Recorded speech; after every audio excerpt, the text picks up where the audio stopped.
केंद्र और प्रदेश सरकार ने मिलकर के प्रदेश की 25 करोड़ जनता के हितों के लिए जिस ईमानदारी के साथ, जिस प्रतिबद्धता के साथ कार्य किया है, उसका परिणाम उत्तर प्रदेश विधानसभा चुनाव में देखने को मिला है। चुनाव का यह परिणाम मात्र एक राजनीतिक परिणाम नहीं है। प्रदेश के सर्वांगीण विकास के लिए, प्रदेश को, उत्तर प्रदेश को उसकी पहचान दिलाने के लिए, यहां की आस्था को सम्मान दिलाने के लिए, माताओं और बहनों के साथ साथ बेटियों को सुरक्षा प्रदान करने के लिए, युवाओं के रोजगार के लिए, व्यापारियों के सुरक्षा के लिए, अन्नदाता किसानों की खुशहाली के लिए और समाज के प्रत्येक तबके को बिना भेदभाव के शासन की योजनाओं का लाभ प्रदान करने के लिए जो कार्य 5 वर्षों के अंदर प्रदेश के अंदर हुआ, आज उसका परिणाम हम सबके सामने प्रचंड बहुमत के साथ, 2/3 से अधिक बहुमत के साथ भारतीय जनता पार्टी की सरकार बनाने का मार्ग प्रदेशवासियों ने प्रशस्त किया है। मैं गोरखपुर वासियों का हृदय से धन्यवाद देता हूं कि गोरखपुर वासियों ने 9 विधानसभा सीटों में से 9 की 9 भारतीय जनता पार्टी को दी है और पहली बार, आजादी के बाद पहली बार भारतीय जनता पार्टी गोरखपुर की 9 की 9 विधानसभा सीटों पर विजयी हुई है और इसके लिए सभी गोरखपुर वासियों को हृदय से अभिनंदन। और भाइयों बहनों, यही नहीं, गोरखपुर मंडल की 28 में से 27 सीट भारतीय जनता पार्टी की झोली में गए हैं। इसके लिए गोरखपुर मंडल के सभी नागरिकों का भी मैं हृदय से अभिनंदन करता हूं, हृदय से धन्यवाद देता हूं। ये चुनाव इस बात को बताता है कि हमेशा सत्य की जीत होती है और सत्य की जीत का सबसे बड़ा प्रमाण है उत्तर प्रदेश विधानसभा का 2022 का ये चुनाव। भाइयों बहनों, आप सब जानते हैं, तमाम भ्रामक प्रचार किए गए, दुष्प्रचार किया गया, अनर्गल प्रलाप किए गए, व्यक्तिगत टिप्पणियां की गई और राजनीतिक सीमाओं की सामान्य मर्यादाओं को भी धता बताते हुए विपक्षी दलों ने तमाम प्रकार के उन सीमाओं को लांघने का प्रयास किया।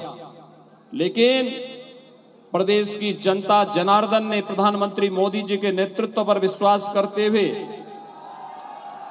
प्रदेश में सुरक्षा, सुशासन की जो एक सुदृढ़ नींव भारतीय जनता पार्टी की सरकार ने खड़ी की थी, उस पर फिर से अपना प्रचंड बहुमत दिया है।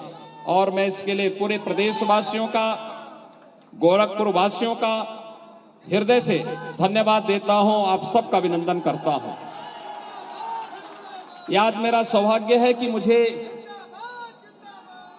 गोरखपुर के इस प्राचीन होलिकोत्सव के इस समारोह में एक बार फिर से आने का अवसर प्राप्त हुआ है। आप सब जानते हैं, मैं कई वर्षों से इस कार्यक्रम में भागीदार बनता रहा हूं और कार्यक्रम में भागीदारी का कारण उत्साह और उमंग के पर्व और त्योहार को हम शांति, सौहार्द, उत्साह और उमंग के साथ आयोजित कर सकें, इसके लिए मैं स्वयं भी आपके साथ सहभागी बनता रहा हूं। लेकिन पिछले 2 वर्षों से हम देखते रहे हैं कोरोना जैसी महामारी ने पूरी दुनिया को कैसे अपने आगोश में लिया। देखते ही देखते पूरी दुनिया इसकी चपेट में आ गई। लाखों लोग कोरोना की चपेट में आकर के कालकलवित हुए। लेकिन देश के अंदर प्रधानमंत्री मोदी जी के नेतृत्व में जिस प्रतिबद्धता के साथ कोरोना प्रबंधन का कार्य हुआ है, पूरी दुनिया में उसकी सराहना हो रही है। और उत्तर प्रदेश ने कोरोना प्रबंधन के कुछ नए मॉडल प्रस्तुत किए। हम लोगों ने उत्तर प्रदेश में लगभग 30 करोड़ लोगों को हम वैक्सीन की डोजेस देने में सफल हुए, यानी 30 करोड़ वैक्सीन की डोजेस देने में हम लोग सफल हुए हैं। और अब तो 12 से 14 वर्ष की आयु के बच्चों के लिए भी वैक्सीन आ गई है और कल से वैक्सीन 12 से 14 वर्ष के बच्चों को भी कोरोना महामारी से बचाने के लिए प्रारंभ हो गया है। एक संवेदनशील सरकार जब होती है तो अपने नागरिकों को महामारी से भी बचाती है और महामारी के दुष्परिणाम से भूखमरी की स्थिति भी नहीं आने देती है। आपने देखा होगा कैसे भूखमरी की समस्या का समाधान भी सरकार ने किया। महीने में 2-2 बार फ्री में राशन की सुविधा हर गरीब को मिलना प्रारंभ हुआ। 80 करोड़ लोगों को देश के अंदर, 15 करोड़ गरीबों को उत्तर प्रदेश के अंदर इस योजना का लाभ प्राप्त हुआ। यह सरकार की जिम्मेदारी थी। लेकिन खाद्यान्न तो पहले भी हुआ करता था। पहले खाद्यान्न गरीबों को नहीं मिलता था, खाद्यान्न माफियाओं के हाथों में चला जाता था। आज माफिया किसी गरीब के अधिकार पर डकैती नहीं डाल सकता है। और एक संवेदनशील सरकार सुरक्षा के प्रति जितनी संवेदनशील होती है, उतनी ही संवेदनशील वह शासन की योजनाओं को हर गरीब तक, हर घर तक, हर गांव तक पहुंचाने के लिए भी उसी ईमानदारी के साथ कार्य करती है। भाइयों बहनों, हम सब के पर्व और त्योहार भी इसी संवेदना को हम सब के साथ जोड़ने के लिए प्रेरित करते हैं। हमारे पर्व और त्योहार केवल धार्मिक अनुष्ठान मात्र नहीं है, हमें सदमार्ग पर चलने की प्रेरणा सदैव प्रदान करते हैं। हम अच्छे मार्ग पर चलें, अच्छा करें, अच्छा सोचें, देश के बारे में सोचें, समाज के बारे में सोचें। केवल अपने लिए सोचने वाला व्यक्ति कभी महान नहीं हो सकता। संकुचित सोच वाला व्यक्ति कभी महान नहीं हो सकता है। महानता के लक्ष्य को प्राप्त करने के लिए व्यक्ति को उस संकुचित दायरे से बाहर निकलना पड़ेगा। वसुधैव कुटुंबकम की भावनाओं को अंगीकार करना पड़ेगा। सर्वे भवन्तु सुखिनः सर्वे सन्तु निरामया के भाव को भी अंगीकार करना पड़ेगा। और यही तो भाव प्रधानमंत्री जी के मंत्र पर दिखता है, सबका साथ और सबके विकास के माध्यम से। जब हर गरीब को राशन मिलता है, फ्री में टेस्ट होता है, फ्री में वैक्सीन मिलता है, उसको सुरक्षा का एहसास होता है, योजनाओं का लाभ मिलता है, तो सबके विश्वास का प्रतीक भी बनता है। और सामूहिक प्रयास से कोरोना कालखंड में हर व्यक्ति ने अपने अपने स्तर पर प्रत्येक व्यक्ति को बचाने के लिए जिसकी जो सामर्थ्य थी उसने अपना सहयोग किया है। होली हम सबको इस सामूहिक भाव के साथ मनाने की भी प्रेरणा प्रदान कर रहा है। आज रात्रि को, देर रात्रि में होलिका दहन के कार्यक्रम होंगे। होलिका दहन के कार्यक्रम के साथ ही भगवान विष्णु का एक अवतार नरसिंह के रूप में भी अवतरित होंगे। याद रखना, हमारे यहां भगवान के अवतरण की कथा भी सत्य, धर्म और न्याय के पथ पर चलने की प्रेरणा प्रदान करने के लिए आता है। हर युग में एक अवतरण हुआ, हमें मार्ग दिखा गया और फिर उस मार्ग के पथ पर हमें चलने के लिए प्रेरित भी किया है। अन्यायी, अत्याचारी, दुराचारी कितना भी बड़ा क्यों ना हो, कितना बलशाली क्यों ना हो, उसके सामने कभी झुकने की आवश्यकता नहीं, कभी हथियार डालने की आवश्यकता नहीं। अन्याय और अत्याचारी का अंत होगा, जरूर होगा, ऐसे ही जैसे हिरण्यकश्यप का अंत हुआ था। और ये सकारात्मक भाव हमें सदैव अपने मन में लेकर के चलना होगा। गोरखपुर की जनता ने तो अराजकता के खिलाफ एक लंबी लड़ाई लड़ी, माफियाओं के खिलाफ एक लंबी लड़ाई लड़ी, और आज गोरखपुर की एक अच्छी छवि, हर व्यक्ति गोरखपुर के वो अब ये सोचता है कि गोरखपुर अब विकास कर रहा है। उत्तर प्रदेश के बारे में जो सोच थी पहले, अब वो बदली है। हर व्यक्ति अभी मानता है उत्तर प्रदेश विकास की प्रक्रिया के साथ तेजी के साथ आगे बढ़ा है। यह विकास ही अंततः हम सबके कल्याण का कारक बनेगा, नौजवानों के रोजगार का कारक बनेगा, समाज के प्रत्येक तबके की समृद्धि और उनकी खुशहाली का कारक बनेगा। और विकास की इस प्रक्रिया के साथ जुड़ने के लिए कभी भी जीवन में निराशा अपने सामने नहीं आने देनी है। हमेशा उत्साह के साथ, उमंग के साथ, एक सकारात्मक सोच के साथ लोक कल्याण के विराट भावना को अपने मन में अंगीकार करते हुए, उस विराटता का हिस्सा बनते हुए, जहां अच्छा हो रहा है उस अच्छे कार्य में भले ही सबसे पीछे के पायदान पर खड़ा होने का अवसर प्राप्त हो, लेकिन कभी मौके से चूकिए मत। बुरे कार्य में अगर कभी आपको आगे आने का अवसर प्राप्त होता है तो कभी आगे मत आना बुरे कार्य में। वो क्षणिक होता है, लेकिन कभी उसका परिणाम अच्छा नहीं होता है। और इसलिए सदैव अच्छे मार्ग का अनुसरण करते हुए हमें आगे बढ़ना है। उत्तर प्रदेश को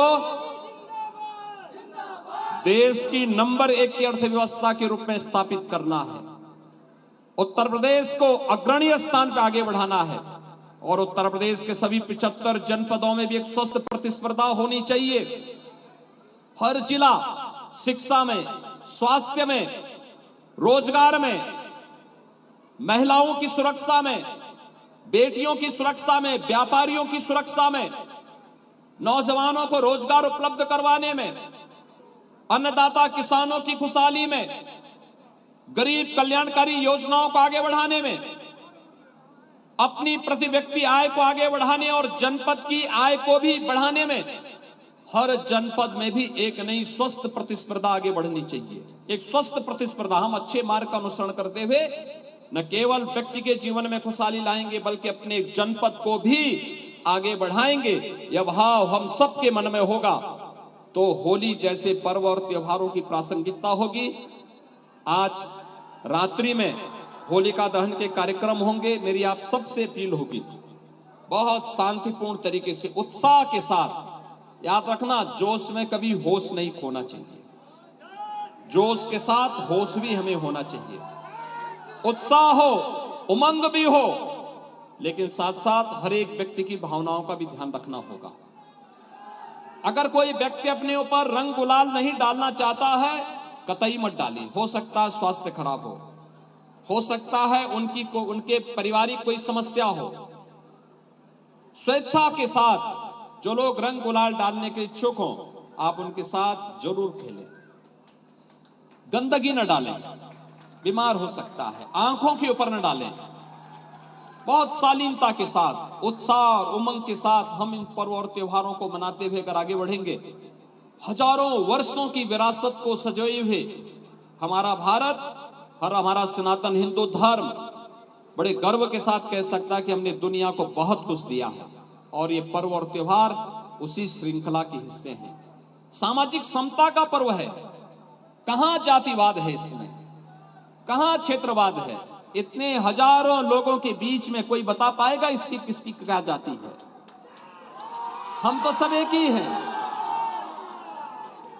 इस संकीर्ण सोच से ऊपर उठना पड़ेगा और विराटता को अपने साथ जोड़ते हुए हम सभी लोग मिलकर के कार्य करेंगे। इस विश्वास के साथ आज रात्रि को होलिका दहन का कार्यक्रम और परसों 19 को रंगोत्सव का कार्यक्रम धूमधाम के साथ होना चाहिए। लेकिन कहीं भी कोई ऐसा कार्य नहीं होना चाहिए जो अनावश्यक रूप से शांति और सौहार्द के लिए अनावश्यक खतरा पैदा करे, अनावश्यक रूप से किसी को उसमें विघ्न बाधा डालने का अवसर मिले। ऐसी कोई भी स्थिति ना आने पाए, इस विश्वास के साथ आज रात्रि में भगवान विष्णु का एक अवतार नरसिंह के रूप में अवतरित होंगे। अधर्म और अत्याचार का समापन का एक नया संदेश आएगा और इस उत्सव के साथ हम सब जुड़ करके इस पर्व और त्योहार को बड़े हर्षोल्लास के साथ मनाएंगे। इस विश्वास के साथ मैं एक बार फिर से अभी यहाँ पर भगवान नरसिंह की आरती होगी। आरती के बाद फिर वहां पर कार्यक्रम होंगे, उसके बाद शोभा यात्रा आगे बढ़ेगी। शोभा यात्रा में भी आप बहुत शांतिपूर्ण तरीके से आगे बढ़ेंगे, इस विश्वास के साथ आप सभी के प्रति मैं अपनी मंगल में शुभकामनाएं देता हूं। पूरे प्रदेश वासियों को, पूरे गोरखपुर वासियों को होली की हार्दिक बधाई और मंगल में शुभकामनाएं, और विश्वास व्यक्त करता हूं कि हम सभी लोग इस पर्व और त्योहार को शांति और सौहार्द के साथ संपन्न करके, आयोजित करके सभी लोग इसके साथ सहभागी बनेंगे। और यह वर्ष आपके लिए महत्वपूर्ण है कि कोरोना महामारी नहीं है, तो हम लोग, क्योंकि विगत वर्ष तो इस समय कोरोना महामारी ने पूरे अपने आगोश में ले रखा था, लेकिन इस वर्ष काफी राहत है और कोरोना नियंत्रण में है। वैक्सीन अधिकतर लोग ले चुके हैं, जो लोग फिर भी बचे हैं अवसर आने पर अवश्य अपना वैक्सीन जरूर ले लेंगे। आप सबके प्रति